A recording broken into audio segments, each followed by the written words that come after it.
자, 오늘은 2026년 7월 첫째 주일입니다. 네, 어느덧 우리 한 해의 이제 절반을 지나서 2026년 우리 인생 경주의 이제 반환점을 돌았습니다.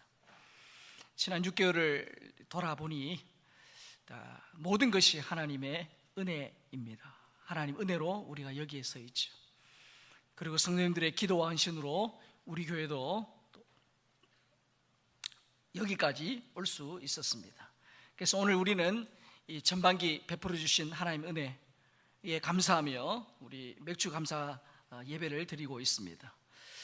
자, 그런데 많은 분들이 이렇게 생각할 수도 있어요. 맥주 감사 주일, 좀 의아하게 생각하기도 해요. 왜냐하면 우리나라 7월은 아직 추수, 수확의 계절이 아니기 때문입니다. 눈에 여전히 벼가 푸르게 지금 자라고 있고 농부들 지금 땀 흘려 일하고 있잖아요. 자, 그래서 아직 수확도 하지 않았는데 무엇을 감사할까라는 생각이 들기도 합니다.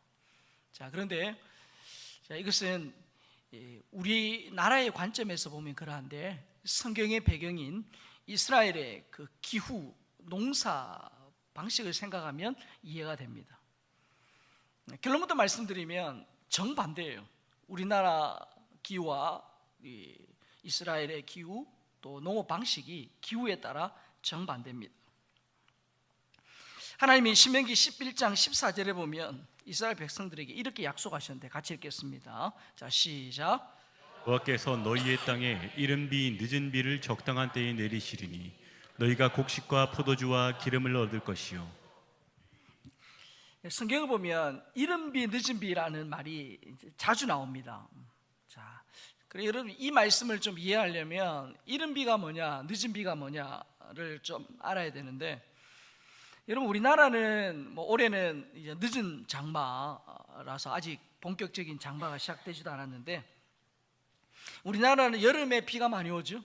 비가 많이 내리는 그런 이 계절풍 기후예요. 그래서 봄부터 이렇게 비가 와서 이제 여름에 이제 봄에 모내기 하잖아요. 그리고 여름에 어떤 장마, 햇볕을 지나서 가을이 되어야 추수합니다. 그래서 우리에게 여름은 어떤 수확의 계절이 아니라 이 곡식이 무르익어가는 계절이죠. 자, 그런데 이스라엘은 정반대입니다. 우리와 기후가 달라요. 우리나라 여름철에 비가 많이 이렇게 많이 내린다면 여름은 반대라고 했어요. 이스라엘은 여름에 비가 안 와요. 비가 안 오는 지중해성 기후입니다. 그래서 여러분 여름에 비가 안 오니까 여름에 그 뜨거운 햇볕 아래 땅이요 완전히 딱딱해져요. 그러면 여러분 그 딱딱한 땅에 그냥 씨를 뿌리면 아무 소용이 없습니다. 뿌리 내리지 못해요. 그래서 그 여름 햇볕에 마른 땅을 그 돌처럼 단단해진 그 땅에 비가 와야 돼요. 그래서 비가 오므로 그 땅이 부드러워져야 비로소 씨를 뿌릴 수 있어요. 그래서 그 여름 지나는 큰 비가 오지 않는 그 돌덩이같이 딱딱한 땅을 지나는 그 여름의 끝에 가을에 처음 내리는 비가 이른 비입니다. 그게 이른 비예요. 이 이른 비가 내려야 그 땅이 어떻게 해요? 물기를 머금고 부드러워집니다. 그래서 파종할 수 있는 거예요. 그래서 이른 비는 농사를 시작할 수 있도록 하나님이 허락하시는 은혜의 단비죠. 자, 그리고 나서 이제 가을에 씨를 뿌렸죠. 이제 시간이 지나서 봄이 되면 이제 늦은 비가 내려요. 이 늦은 비는 수확을 앞둔 곡식이 마지막으로 충분한 물을 공급받도록 하는 비입니다. 이 비를 맞아야 곡식의 나날이 속까지 알차게 여물어서 풍성한 수확을 기대할 수 있어요. 만약에 이 늦은 비가 내리지 않으면 이삭을 생겨도 나달이 제대로 차지 않습니다. 그래서 이 늦은 비는 풍성한 열매를 맺게 하는 은혜의 비라고 할 수 있어요. 자, 그래서 여러분 이처럼 그 사막 땅 이른 비와 늦은 비를 하나님 주셔야 되는데, 여러분 뭐 지금 뭐 과학이 발달해서 비 안 올 때 인공 강우 뭐 어쩌고 한다 해도, 여러분 진짜 비는 하나님 주시는 거 아닙니까? 사람이 만들어낼 수 없는 거예요. 그래서 때에 맞춰서 하나님이 이 이른 비와 늦은 비를 주셔야 돼요. 그래서 하늘의 선물이에요. 그래서 이스라엘 백성에게 비는 단순한 자연현상이 아닙니다. 하나님의 돌보심과 언약의 축복을 보여주는 증거라고 할 수 있어요. 그래서 하나님은 순종하는 백성들에게 이렇게 약속하세요. 자, 신명기 11장 13절에 15절 있습니다. 시작. 내가 오늘 너희에게 명하는 내 명령을 너희가 만일 청종하고 너희 하나님 여호와를 사랑하여 마음을 다하고 뜻을 다하며 섬기면 여호와께서 너희의 땅에 이른 비 늦은 비를 적당한 때에 내리시리니 너희가 곡식과 포도주와 기름을 얻을 것이요 또 가축을 위하여 들에 풀이 나게 하시리니 내가 먹고 배부를 것이라. 자, 13절에 보면 그렇게 되어 있죠.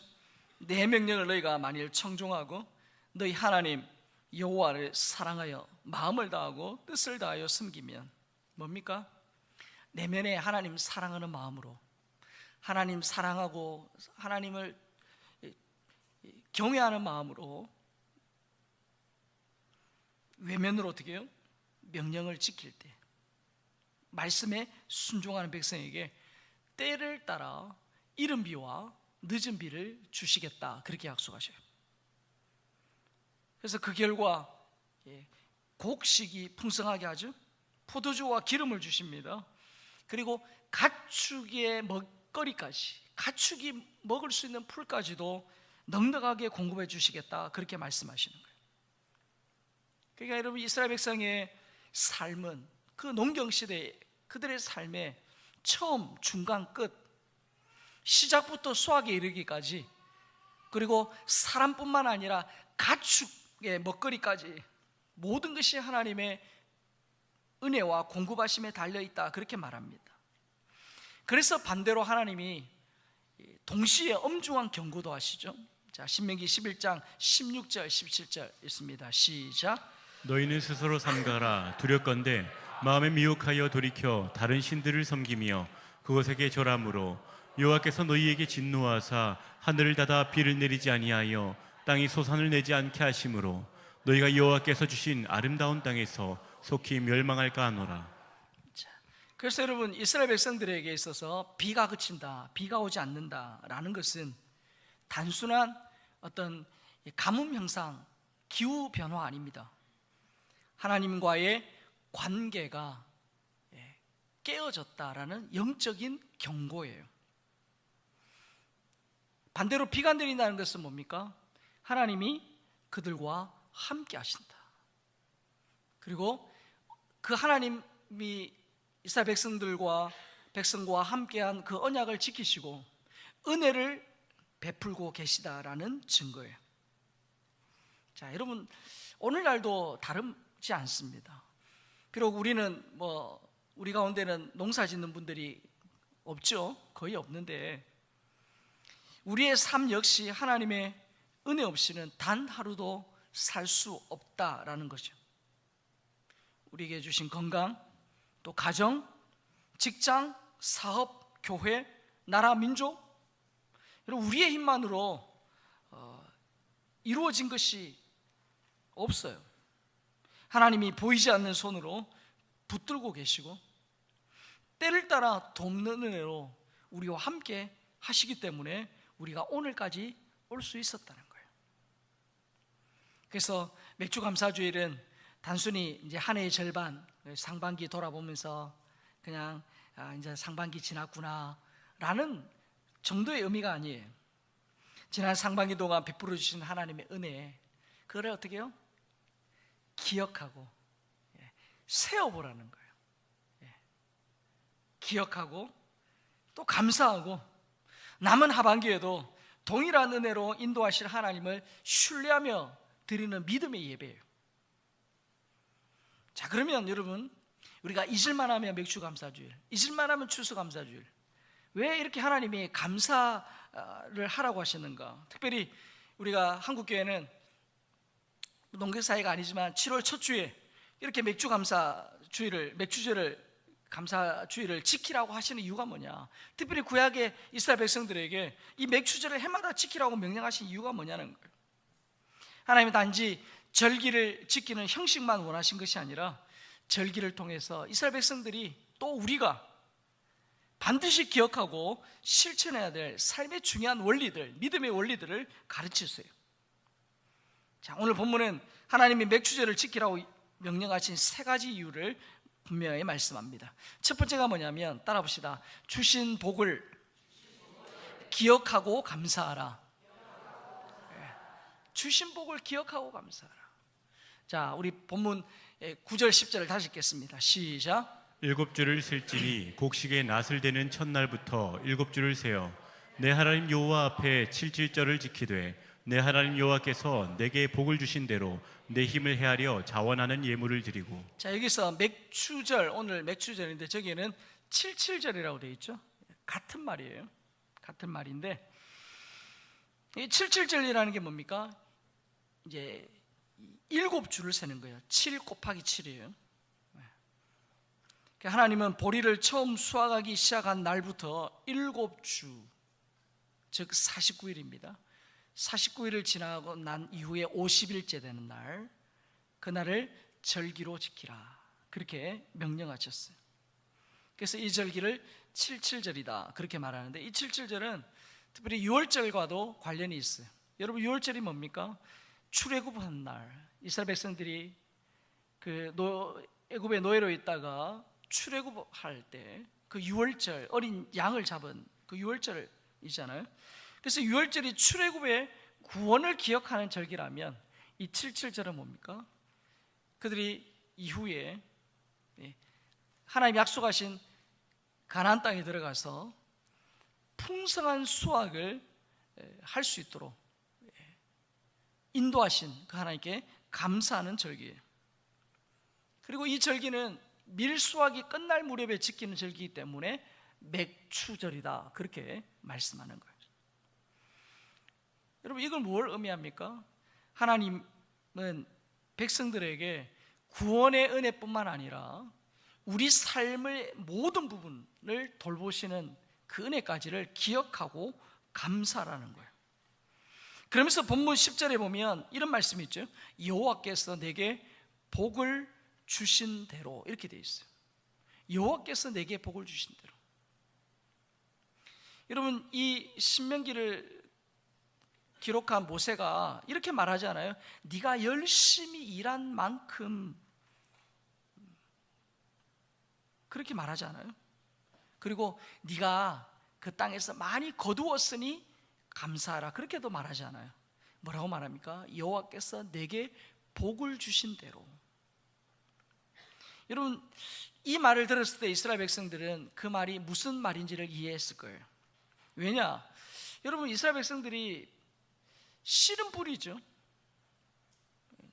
밭을 갈아서 씨는 뿌릴 수 있지만 그 곡식을 자라게 하는 분이 누구세요?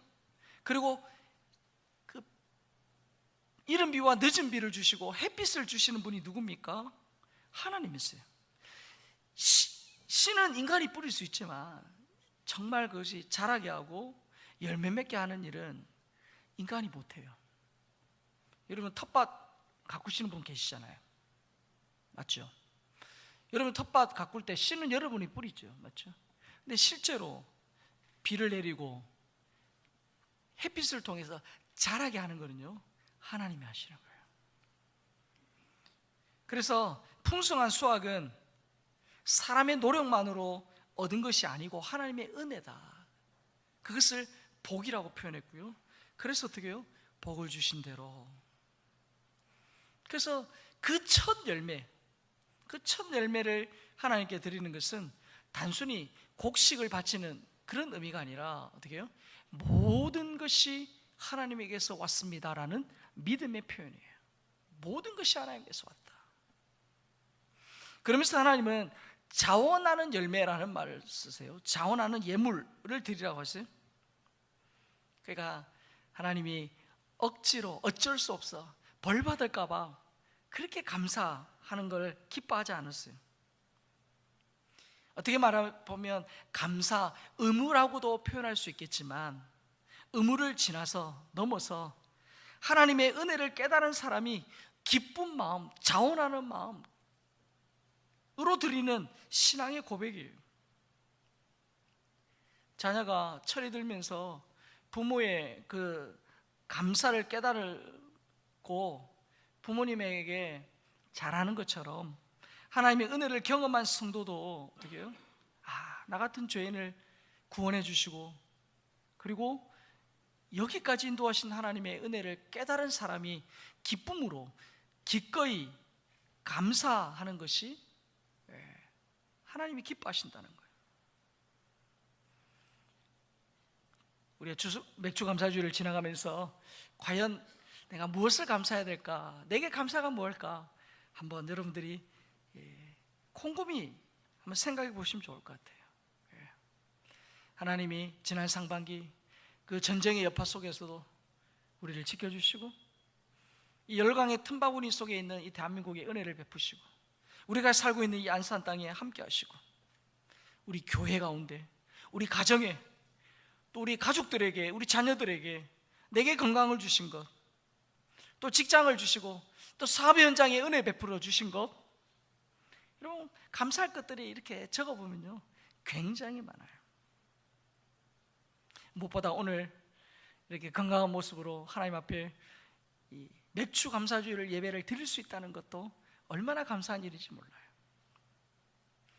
근데 혹여나 어떤 사람들이 이렇게 생각합니다. 나는 감사할 게 별로 없는데 그렇게 생각할 수도 있어요. 지난 상반기 돌아보니까 좋은 일보다 나쁜 일이 더 많았고 남들도 다 그냥 그렇게 사는데 내가 굳이 그렇게 감사해야 되나 라는 마음이 들 수도 있어요. 근데 솔직히 여러분 우리가 진짜 감사할 이유를 많이 놓치고 살아요. 쉽게 잊고 살아가요. 20년 경력의 재활의학과 의사인 정세희 교수가 쓴 길 위에 내라는 책이 있어요. 제가 그 책을 읽다가 이분이 예수 믿는지 안 믿는지 모르겠지만 재활의학과 의사의 눈으로 볼 때 혼자 화장실 가는 것이 이렇게 감사한 일일까라는 것을 제가 깨닫고요. 제가 이렇게 따로 기록해 놓은 적이 있어요. 그 의사가 이렇게 말합니다. 혼자 오늘 화장실 갔다 온 것 이것은요 우리 몸의 수많은 기능이 정상적으로 함께 작동할 때 가능한 일이다 그렇게 말해요. 이 의사가 그렇게 말한 거예요. 15가지를 썼더라고요. 15가지 한번 보여드릴게요. 여러분 오늘 아침에 화장실 다 갔다 오셨죠? 안 갔다 오신 분 한 분도 없어요. 자, 이 혼자 화장실 가려면요 이 재활학과 의사의 눈으로 볼 때 이 15가지가 우리 몸에서 정상적으로 함께 작동해야 돼요. 첫 번째 뭐냐? 아무 도움 없이 혼자서 걸을 수 있어야 돼요. 당연하죠? 이는 당연히 혼자서 있을 수 있다는 의미예요. 자, 누워있다가 혼자서 일어나 앉을 수 있어야 하고요 앉아있다가도 혼자서 일어설 수 있어야 돼요. 방과 화장실 사이에 있는 그 턱을 넘을 수 있어야 돼요. 화장실 슬리퍼에 발을 제대로 넣고 신을 수 있어야 돼요. 그리고 미끄러운 화장실 바닥에서 넘어지지 않아야 돼요. 그리고 변기에 스스로 앉아야 되고요 이 단계까지 변을 참을 수 있어야 돼요. 그리고 옷의 지퍼나 단추를 풀 수 있어야 하고요 변기의 자리를 잘 잡은 후에 변을 배출해야 돼요. 이를 보고 나서 뒤처리를 스스로 할 수 있어야 해요. 그리고 변기에서 스스로 일어날 수 있어야 하고 옷을 입을 수 있어야 하고요 마지막 15 뭡니까? 다시 문턱과 화장실과 방의 높이 차이를 이기고 화장실에서 방으로 나올 수 있어야 한대요. 여러분 이거 재활의학과 의사가 쓴 거예요. 자, 오늘 화장실 다 갔다 오신 분은요 그거 자체만 해도 하나님 앞에 감사할 수 있어요. 어떻게 보면 너무 일상적이잖아요. 무의식적으로 하는 일들이잖아요. 그러나 여러분 병원 가보셨죠? 대학병원 응급실 가보셨죠? 여러분 이런저런 이유로 병문안을 하거나 입원해 보신 분 계실 거예요. 병원에 가보면요 혼자 화장실에 갈 수 있는 일이 얼마나 감사한지 세상 깨닫게 돼요. 오늘 우리가 두 발로 걸어서 교회에 온 것, 오늘 우리가 두 손 들고 찬양했잖아요. 이 두 손 들 수 있는 게요 이게 여러분 어깨에 문제가 있으면요 이렇게 돼요. 가족과 함께 식사할 수 있다는 거. 그냥 무의식적으로 숨이 그냥 의식하지 않아도 숨이 그냥 자유롭게 쉬어진다는 거. 따지고 보면요 일상적이고 평범하고 누구나 하는 그것이 얼마나 감사한 일인지 몰라요. 그래서 여러분 맥주 감사주일은 많이 가진 사람이 감사하는 날이 아니라 하나님의 은혜를 깨달은 사람이 감사하는 날이에요. 그래서 감사는 소유의 크기에서 시작되는 것이 아니라 은혜를 깨닫는 마음에서 시작이 돼요. 그런 의미에서 하나님은 우리의 감사절을 지키면서 지난 시간에 베풀어 주신 너무 일상적이고 평범하지만, 그러나 어떤 사람은 그 일상적이고 평범한 것이 너무 특별해서 그 특별한 그것,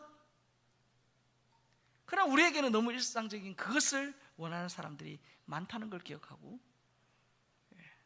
지난 시간에 대해서 베풀어 주신 은혜를 기억하고 감사하는 저와 여러분들 수 있기를 주의 이름으로 축복합니다. 하나님이 맥주절을 지키라고 명하신 두 번째 이유는 뭐냐? 따라해 봅시다. 주신 은혜를 함께 즐거워하라.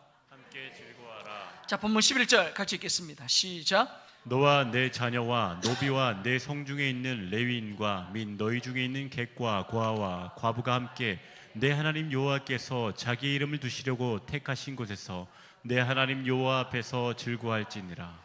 자, 우리는 감사하면 먼저 하나님께 드리는 감사를 떠올립니다. 맞아요. 물론 감사는 하나님께 드리는 예배에서 시작됩니다. 그러나 거기에서 멈추면 안 돼요.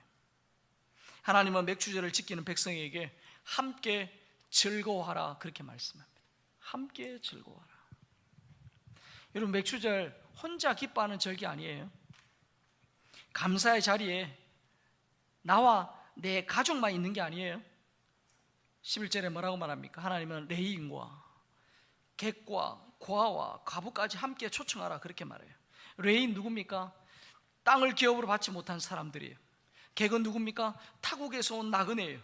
고아와 과부, 그 당시에 사회적 약자예요. 가장 어려운 형편에 있는 사람들이에요.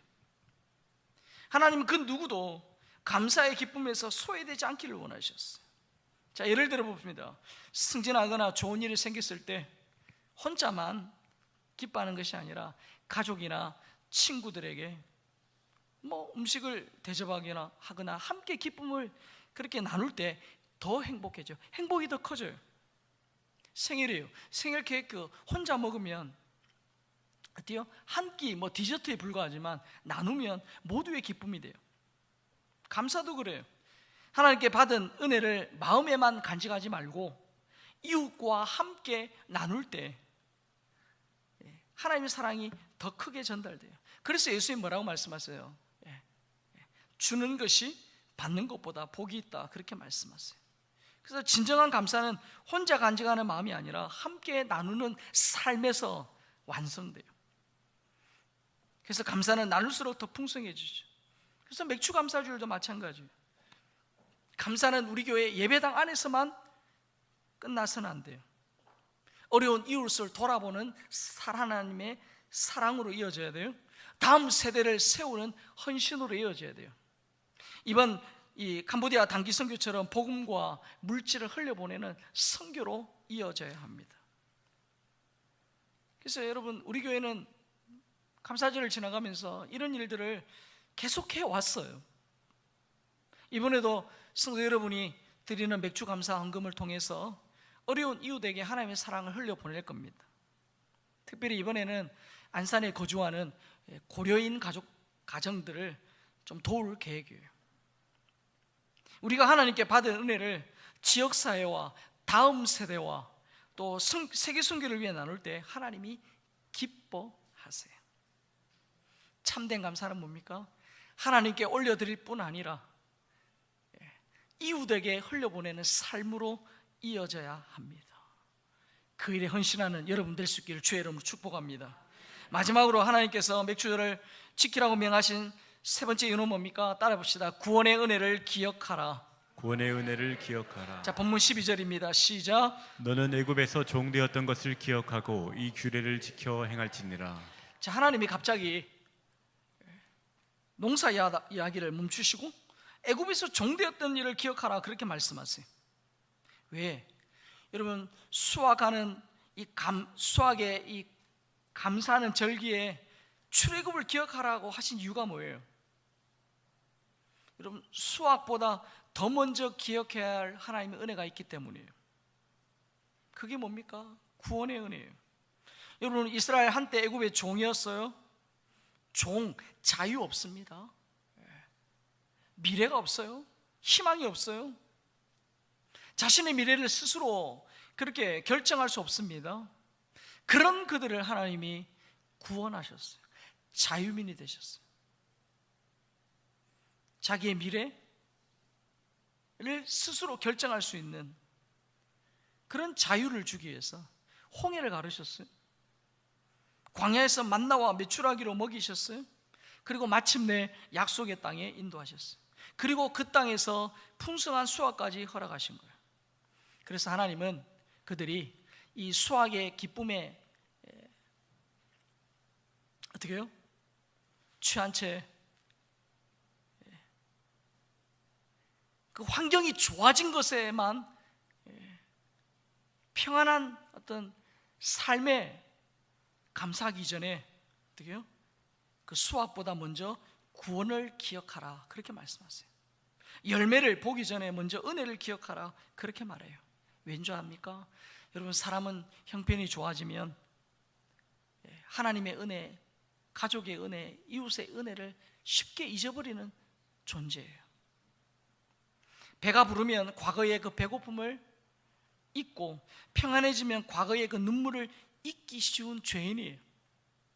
그래서 하나님은 해마다 절기를 지키면서 구원의 은혜, 가장 우리 인생의 근본적이고 흔들리지 않는 그 구원의 은혜를 기억하고 감사하라는 거예요.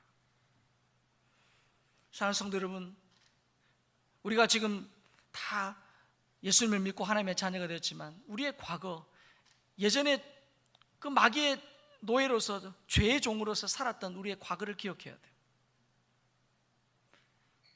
만약에 우리가 예수님을 만나지 못했다면, 하나님이 우리를 불러주지 않으셨다면 우리는 여전히 죄의 종으로서 마귀의 속박에 고통받다 지옥에서 영원히 살아야 될 존재였어요. 그러나 하나님이 우리를 천에 하나 만에 하나 선택하여 부르시고 구원해 주셨어요. 그래서 우리의 상황이나 형편에 관계없이 근본적으로 감사하고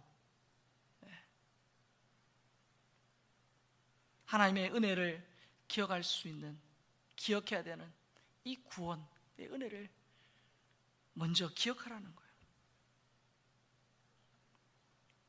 사랑하는 성도 여러분, 지난 상반기를 돌아보면 절대 쉽지 않았죠. 세계 곳곳에서의 이 전쟁과 분쟁, 그 전쟁의 여파가 지금도 있잖아요.